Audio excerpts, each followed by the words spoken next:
Vamos ao Salmo 147, de onde extraímos estas palavras. Será um prazer para nós, um privilégio, podermos oferecer uma Bíblia a quem não tiver. Se alguém não tiver uma Bíblia, só precisa de levantar a sua mão e assim sinalizar, porque nós teríamos prazer em oferecer. Portanto, se alguém não tem uma Bíblia, basta levantar a sua mão, que nós gostaríamos de oferecer-vos uma. Se tiverem a usar esta tradução, que é aquela que nós oferecemos, a Bíblia para Todos, ela é num português corrente, mais fácil de compreender. O texto bíblico que nós vamos ler, ele está na página 715. Quem estiver a usar esta tradução, a Bíblia para Todos, o texto que nós vamos ler está na página 715. Vamos ler o Salmo 147. Salmo 147, aqueles que puderem ficar de pé. Vamos ouvir o que a palavra do Senhor nos traz nesta manhã.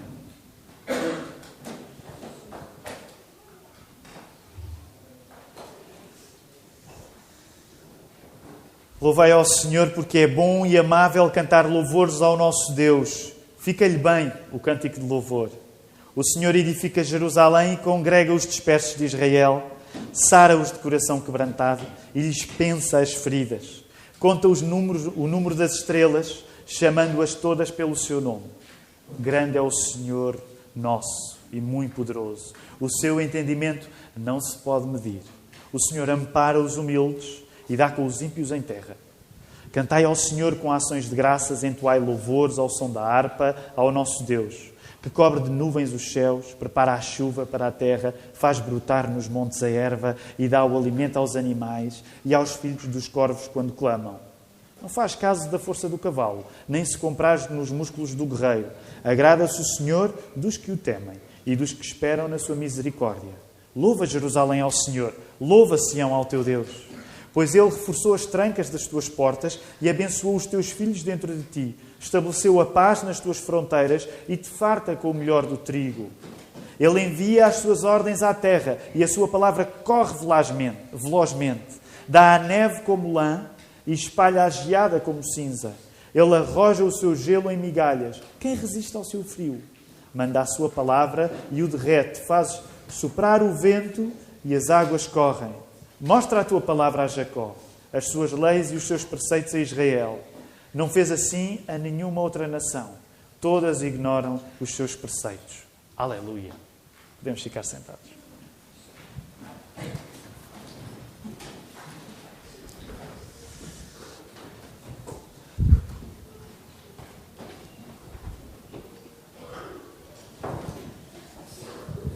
Este é o primeiro domingo de 2016. Aliás, os nossos pequenos, os nossos mais novos estão a ser instruídos para serem pessoas muito atentas à palavra.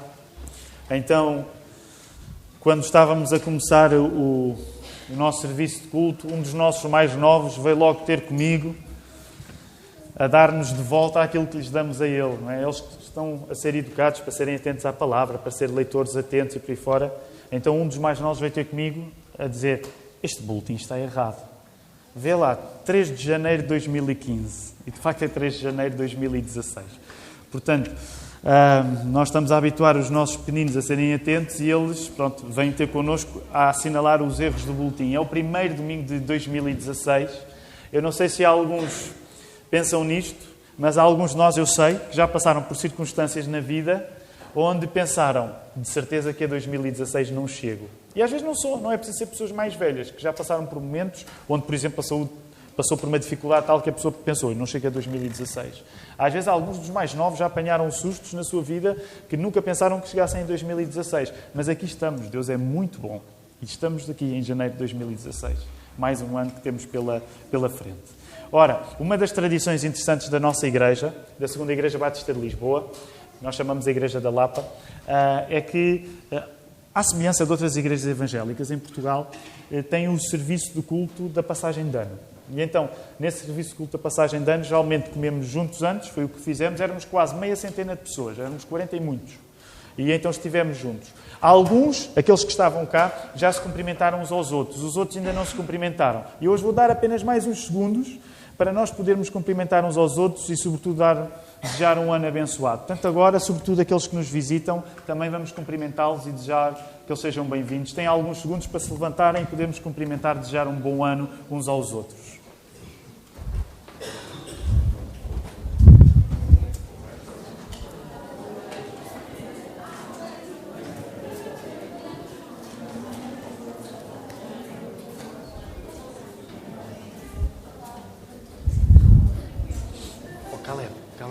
Caleb, levanta-te e vai falar às pessoas.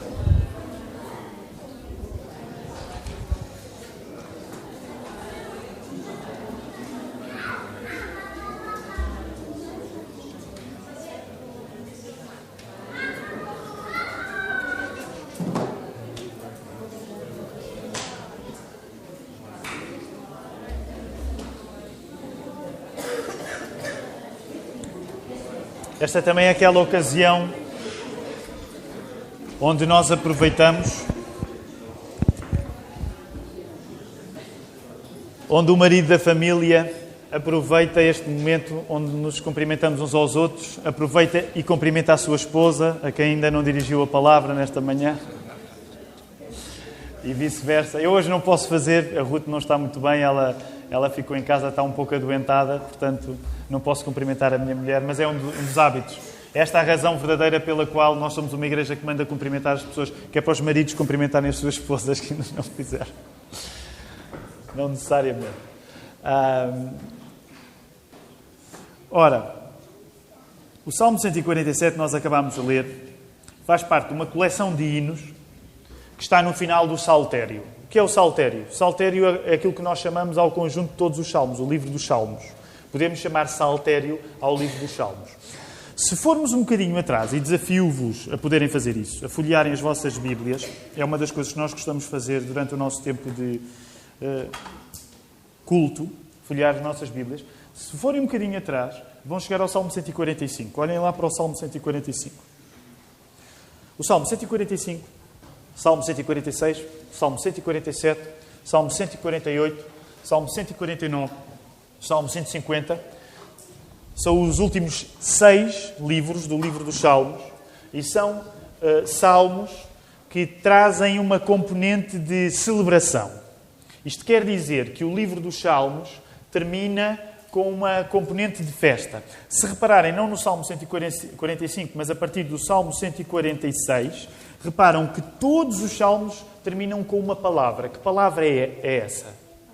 Aleluia. Todos terminam com uma palavra que é aleluia. E sabem, há teólogos que dizem que este fecho do livro dos Salmos é o fogo de artifício do livro dos Salmos. E por isso, lermos o Salmo 147 pouco depois do ano ter acabado, de facto encaixa bem. Porque o Salmo 147 faz parte deste fogo de artifício que está a encerrar o livro dos Salmos. É suposto que a pessoa, quando lia os Salmos, terminasse a leitura do livro dos Salmos, com este, a partir do 145, a perceber que era o final da festa. E que o final da festa tinha de ser da romba, tinha de ser com estrondo. E essa é uma característica que está nos Salmos, nestes últimos Salmos do livro do Saltério e no Salmo 147 em particular. É suposto que quando nós lemos este Salmo, possamos ouvir o ribombar dos tambores e dos foguetes.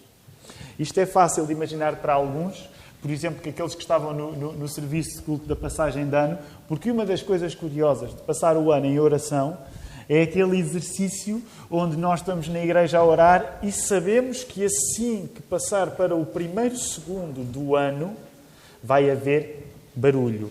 Eu confesso uma coisa, quando eu era pequenino, a igreja onde eu cresci, lá em Queluz, a igreja onde outros cresceram, que também fazem parte desta igreja, também tinha esta prática. E houve alturas da minha vida onde era para mim muito custoso estar no culto de passagem de ano. Porque eu estava lá a orar, mas apetecia-me estar a fazer barulho à janela e tal. Pois essa idade, graças a Deus, passa e eu hoje gosto, de facto, mais de estar aqui do que propriamente de estar lá fora. Mas uma das coisas curiosas para quem passa o ano em oração, porque ainda por cima a tradição de muitas igrejas como a nossa é fazer maneira de assegurar que, de facto, que a passagem do ano é mesmo em oração. Então quer dizer que há muitos elementos durante o culto, como houve, testemunhos e por aí fora, mas aqueles segundos têm mesmo de ser em oração. O que significa, por exemplo, foi o que foi o que aconteceu na quinta-feira passada, que a pessoa que está a orar nessa altura tem de levantar muito a voz, porque nós temos uns vizinhos que mandam uns foguetes, não sei se são foguetes, é uma carabina, mas que aqui mesmo assim, pum, pum, pum, e neste caso era o João Silva que estava a orar, e o João teve de facto de levantar Não eras tu que estavas a orar? Não, era o irmão Samuel, era o teu tio, era o irmão Samuel. Não é? Foi assim, não foi? O irmão Samuel de repente está a orar, mas já ninguém o ouve, porque pum, pum, parece que o mundo está a acabar, mas ele foi subindo a voz, subindo a voz, subindo a voz. Ora, porquê é que estamos a falar deste ribombar? Porque existe de facto uma relação entre o espírito do Salmo 147 no contexto do livro dos Salmos, no contexto do Saltério. Este salmo é suposto entusiasmar-nos. Esta é uma das tarefas que este salmo quer fazer connosco. Ora, todos nós, creio eu, posso generalizar assim, todos nós, tendo em conta que 2015 terminou e que estamos a começar em 2016, gostamos da ideia de que o próximo ano nos corra bem. Todos nós gostamos da ideia que no final de 2016, nós, quando estivéssemos a pensar acerca do ano, pensássemos que o ano 2016 tinha respondido a algumas das nossas perguntas. Não é assim? Aliás, provavelmente, para algumas pessoas, quando estiveram a pensar em 2015, se quando pensaram em 2015 sentiram que o ano vos trouxe algumas respostas, provavelmente isso deu-vos alguma satisfação em 2015. Não é? Porque todos temos uma certa expectativa de que quando vamos dividir o tempo, possamos olhar para as divisões que fazemos no tempo e pensar assim, ok, correu bem, não correu bem, correu mal, não correu mal, o que é que eu consegui? Porque sempre que nós pensamos no ano que passou e sempre que conseguimos chegar à conclusão que concluímos alguma coisa, sentimos que de alguma maneira o ano nos deu respostas. E esse é um sentimento grato. Concordam comigo? Quantos é que tiveram respostas em 2015? Eu não vos vou perguntar que respostas aqui, mas quantos é que tiveram respostas de 2015? Podiam levantar o braço? Pessoas que tiveram em 2015 respostas. Não é? Ok, parece que não ser a maioria, mas aqueles que levantaram a mão é grato. Aliás, por exemplo, estava a ver a mão levantada do Tiago Falcoeiras, e o Tiago foi uma das pessoas que testemunhou, deu um breve testemunho no culto de passagem de ano, falando precisamente de uma grande resposta que a família Falcoeiras recebeu em 2015. Faz com que, provavelmente, a família Falcoeiras vá sempre recordar-se que 2015 foi um ano que deu uma resposta importante. É possível até que no meio da vida vivida pela família Falcoeiras, 2015 tenha uma importância especial. E todos nós gostamos daqueles anos onde tiveram importância especial. Conseguem, são exercícios mentais assim, não muito exigentes, mas simples. Conseguem, no vosso caso, lembrar há alguns anos que em especial tenham sido importantes para vocês? Quem é que consegue lembrar um ano? Aquele ano foi especial. Conseguem? Quem é que consegue ter pelo menos um ano? Conseguem ter um ano, aquele ano foi especial. Quem é que não consegue ter nenhum ano especial? Somos uma igreja de mentirosos, naturalmente. Geralmente nós conseguimos ter algum ano, ou às vezes pelas boas razões, às vezes não necessariamente pelas melhores, onde sentimos que aquele ano foi um ano especial. Ora, o desafio hoje é, se nós gostamos da ideia de que quando este ano terminar, se for o plano de Deus, Jesus não voltar entretanto, e nós estarmos vivos no final de 2016, porque não sabemos o plano de Deus, podemos estar vivos ou podemos não estar vivos, mas vamos partir do princípio que Jesus não vem entretanto e que estamos vivos em 2016. Provavelmente nós teremos a expectativa de ter respostas em 2016. E o que eu diria é que se calhar é mais fácil termos boas respostas em 2016 se começarmos o ano a fazer boas perguntas. Porque, a verdade seja dita, se nós não fizermos boas perguntas, a possibilidade é que também não termos boas respostas. Portanto, o meu exercício nesta manhã é um exercício simples, mas eu gostaria que, na medida do possível, o Salmo 147 nos desse algumas boas perguntas. E vou falar apenas em 3 perguntas. Não estou a dizer que só estas perguntas poderiam ser feitas pelo Salmo 147. Outras, muitas mais, podiam ser feitas. Mas estas 3 perguntas que quero partilhar convosco, eu acho que elas podem ser importantes para nós. A primeira pergunta que este Salmo nos pode colocar esta manhã tem a ver com o efeito de estrondo dele. Efeito de estrondo. Este Salmo, ao contrário de outros Salmos, não serve para nos acalmar. Aqueles que estão mais familiarizados com a leitura da Bíblia sabem que há alguns salmos em particular que às vezes têm o efeito de nos tranquilizar. É assim? Conseguem lembrar-se de algum? Algum salmo que quando estão perturbados... Por exemplo, o João disse bem, Salmo 23. É provavelmente aquele que as pessoas pensam em primeiro lugar. Quando nós estamos perturbados, vamos ler o Salmo 23 e as verdades que o Salmo 23 conta são de tal maneira que às vezes nós sentimos calma e tranquilidade. Por outro lado, há mais salmos. Alguém tem a ideia de outro salmo que tenha uma função de nos tranquilizar? 91. 121. Mais. Alguém tem mais algo? Eu tenho um também. Salmo 4. 86. Por aí fora. O objetivo de eu vos perguntar isto é nós termos a noção que só no livro dos Salmos, que são cânticos também que são orações, nós temos muitos salmos onde um dos propósitos que a salmo nos pode dar é tranquilizar-nos, acalmar-nos. Nós sabemos, tem calma, confia em Deus. Aliás, este tipo de expressão é frequentemente usada. Tem calma, confia em Deus. Estou a parafrasear, mas é este tipo de verdade. Ora, curiosamente, o Salmo 147 não é um deste tipo de salmos. O Salmo 147... juntamente com o 145 e até ao 150, é um salmo que nos quer mexer connosco, quer nos entusiasmar. Não quer acalmar-nos, quer excitar-nos. O Salmo 147 quer excitar-nos.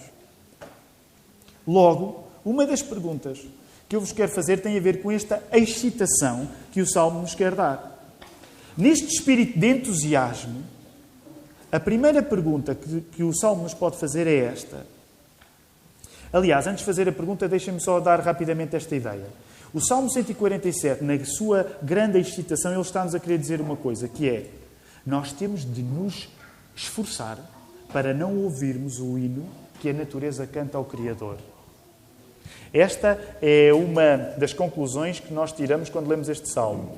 Este Salmo está a dizer, como outras passagens da Bíblia fazem, o livro de Jó também o faz, o Salmo 19 também o faz, este Salmo está a dizer que é preciso querer não estar atento ao mundo à nossa volta, é preciso querer não estar atento ao mundo à nossa volta, para não entender que Ele nos dá uma mensagem. E essa mensagem é, Deus existe. Portanto, a moral deste Salmo, uma das morais deste Salmo é esta. Tendo em conta a beleza e a harmonia da criação, da natureza, eu tenho de fazer um esforço para não acreditar em Deus. Esta é uma das coisas que o Salmo 147 nos está a dizer. Por isso, é que quando nós olhamos para ele, aí o verso 4, verso 7 a 10, o verso 15 a 18, fala-nos no modo como a natureza está tão bem feita que a harmonia e a beleza dela querem dizer uma coisa. Ela não apareceu por acaso. Deus existe. Logo a pergunta é esta. Em 2016, nós queremos estar acordados para a vida à nossa volta e, consequentemente, juntarmos-nos a este louvor global a Deus? Esta é uma pergunta que eu vos quero fazer esta manhã.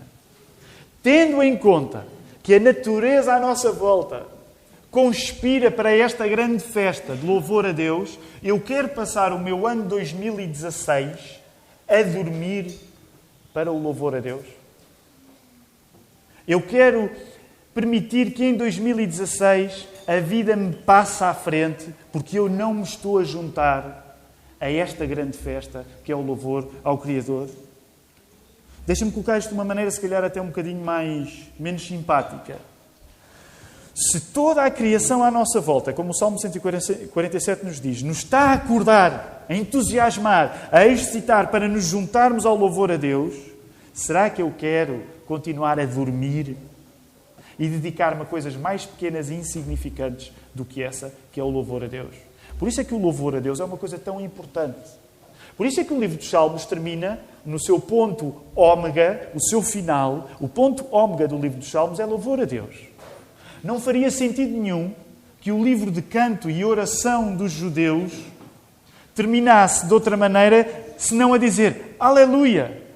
Reparem, é curioso, porque se nós formos ao final do Novo Testamento, da mesma maneira termina o Novo Testamento.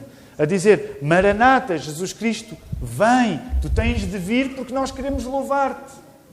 Logo, o sentido da nossa existência, como muitos catecismos ensinam, catecismos reformados, maneiras de explicar a fé, o sentido da nossa existência é nós adorarmos a Deus.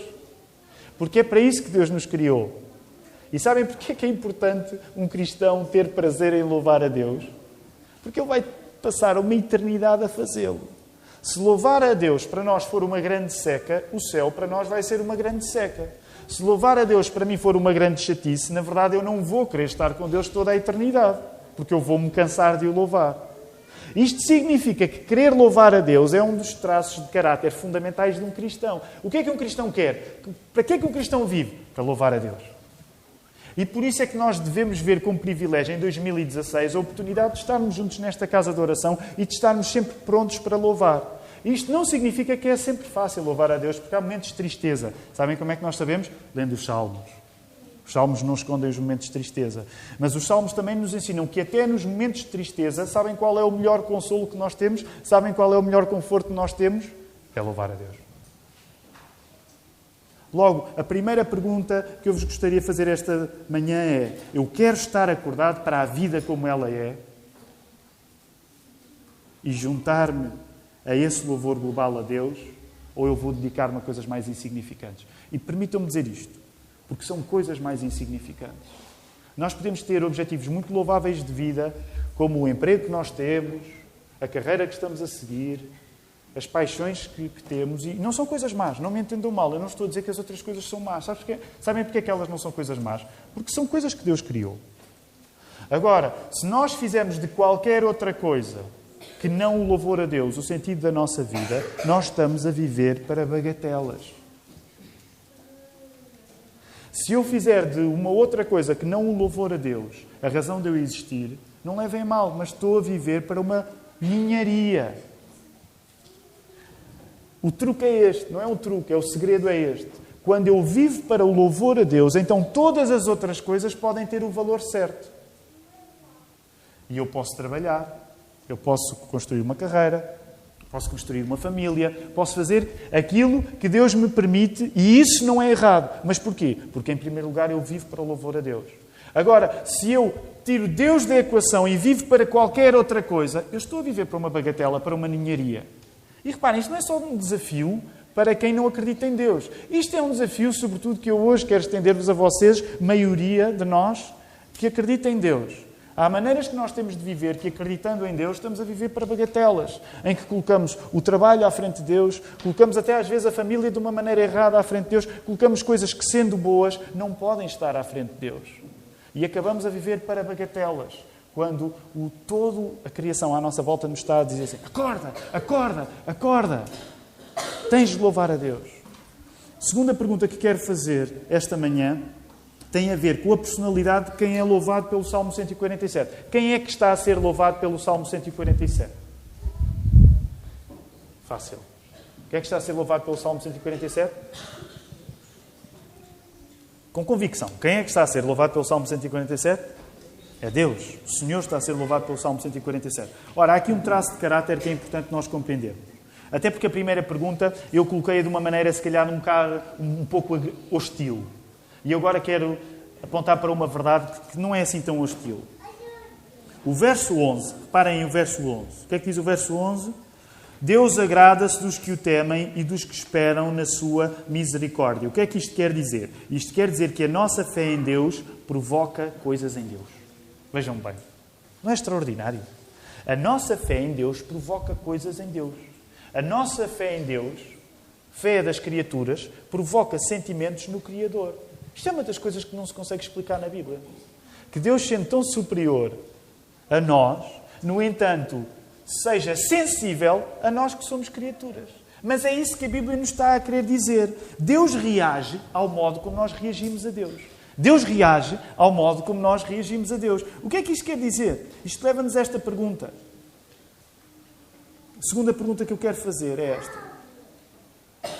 Eu quero viver para uma coisa qualquer quando posso viver para essa coisa fantástica que é Deus ter prazer em mim. Que tipo de coisa é que eu quero dedicar a minha vida quando eu posso dedicar a minha vida a viver para Deus, sendo que Deus tem prazer em mim? O que é que pode ser comparável com uma vida na qual Deus tem prazer? Deus reage à maneira como eu reajo a Ele. Eu quero viver uma vida insignificante quando posso existir para essa coisa fantástica que é o Criador de todo o universo ter prazer na minha vida. Reparem, se a primeira pergunta, num certo sentido, serve para nos colocar no nosso devido lugar e dizer ou tu adoras a Deus ou estás a passar ao lado da vida, por outro lado, a segunda pergunta quer dizer que Deus nos valoriza. Valoriza de uma maneira que, se eu me alegro em Deus, Ele alegra-se. E isto é um mistério. Eu não sei explicar isto na Bíblia. Eu não consigo explicar como é que Deus, sendo Criador, tão superior às criaturas, tem uma personalidade tal que Ele se alegra na alegria das suas criaturas. Só consigo explicar porque Deus é amoroso. Deus é misericordioso. E isto é a melhor coisa da nossa vida. Eu posso viver de uma maneira na qual Deus se alegra. A terceira e última pergunta que este Salmo nos quer colocar esta manhã tem a ver com entendermos a base desta alegria que Deus tem em nós. Qual é a base da alegria que Deus tem em nós? Portanto, o versículo 11 explicou-nos que Deus reage à maneira como nós reagimos a Deus. O versículo 11 explica-nos... Aliás, é interessante, quando o versículo 11 diz isso, é muito bonito. Porque o versículo 10, eu estou a parafrasear agora, o salmista está a dizer: Deus não faz assim tanto caso da força do cavalo. É verdade que é impressionante. Deus não faz assim tanto caso da força de um guerreiro, de um soldado. É verdade que é impressionante. Isso é tudo fantástico, é tudo bonito. Mas aquilo que Deus gosta mesmo é quando as pessoas gostam dele. Isso é que o deixa contente. Portanto, reparem uma coisa. Isto era uma coisa nova. Porque é dizer que Deus não é apenas fã do poder que existe, que sai do poder dele próprio. Deus não é apenas fã de ver coisas poderosas. Deus é fã de ver coisas amorosas. E isto é fantástico. Isto devia acordar os nossos sentimentos. Todos nós ficamos impressionados se virmos uma grande obra, uma grande estrutura, uma coisa grande, e olhamos a uma grande ponte. Por exemplo, nós habituamos a ver a ponte sobre o Tejo, e eu passo quase todos os dias, vejo a ponte sobre o Tejo, mas uma das coisas bonitas, desde que estamos aqui na Lapa, é passar debaixo da ponte. E quando a pessoa olha com atenção, é uma obra admirável. Sabemos que é semelhante à ponte de São Francisco, não é? Nos Estados Unidos. Mas é uma obra admirável. É uma obra admirável, é uma coisa grande, é uma coisa portentosa. Ora, Deus não é indiferente a coisas grandes e portentosas. Ele consegue apreciar a força do cavalo, foi Ele que fez. Ele consegue apreciar a força do guerreiro, foi Deus que fez o guerreiro. Isso tudo é interessante. Mas aquilo que realmente cativa o coração de Deus é quando as pessoas se agradam nele. É quando as pessoas confiam nele. É quando as pessoas temem Deus e quando esperam na sua misericórdia. Logo, qual é a base da alegria que Deus pode ter em nós? Onde se baseia esta alegria que Deus tem em nós? No simples facto de nós sermos criaturas de Deus? Não. Porque se Deus se alegrasse em nós só porque nós fomos criados por Ele, Ele ia ter a mesma alegria no cavalo. Mas são alegrias diferentes. O que é que isto quer dizer? O prazer que Deus tem em nós é um prazer em que nós, tendo sido feitos como criaturas, Ele nos pode amar como... Preencham lá. Como? Nós somos feitos como criaturas e Deus pode amar-nos como, além das criaturas, como filhos. O prazer que Deus tem em nós é que Ele tem prazer nas criaturas. Ele tem prazer nas árvores que Ele criou. Ele tem prazer nos elementos todos que a Terra tem.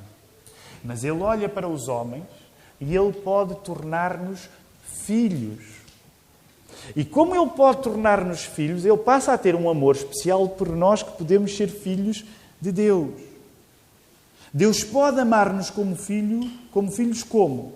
Porque o Filho dele, Jesus, nos estendeu a nós o amor que Ele próprio, Jesus, já tinha com o Pai. Como é que Deus nos pode amar como filhos? Porque Jesus, quando veio, morreu e ressuscitou, Ele estende a nós O amor que o próprio Jesus já tinha com o Pai. Desde quando? Desde quando é que Deus Pai começou a amar Deus Filho? Desde sempre. Deus Pai ama o Deus Filho através do Espírito Santo. É isto que nós acreditamos. Deus é uma trindade. Não é uma verdade inteiramente fácil de compreender, mas Deus é Pai, Filho e Espírito Santo. E como Deus Pai tem um amor tão grande por Deus Filho, nesse amor tão grande Ele decidiu criar criaturas que podem ser alcançadas com esse amor que desde toda a eternidade existe entre Deus Pai e Deus Filho.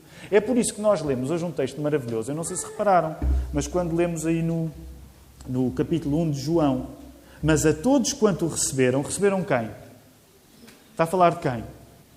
Todos quantos receberam Jesus, deu-lhes o poder de serem feitos filhos de Deus, a saber, aos que creem no seu nome.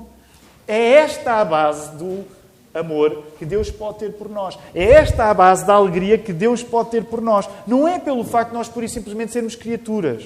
É pelo facto de nós sermos criaturas que, se recebermos Jesus, podemos provar do amor que Jesus sempre teve com Deus Pai. É por isso que a nossa última pergunta desta manhã é precisamente esta. Entendemos que esse prazer que Deus tem em nós não é por causa dos nossos bonitos olhos azuis, eu nem sequer os tenho, nem é por causa das nossas obras espantosas. Nós entendemos que o amor que Deus tem por nós é por causa de Jesus Cristo, o seu Filho amado.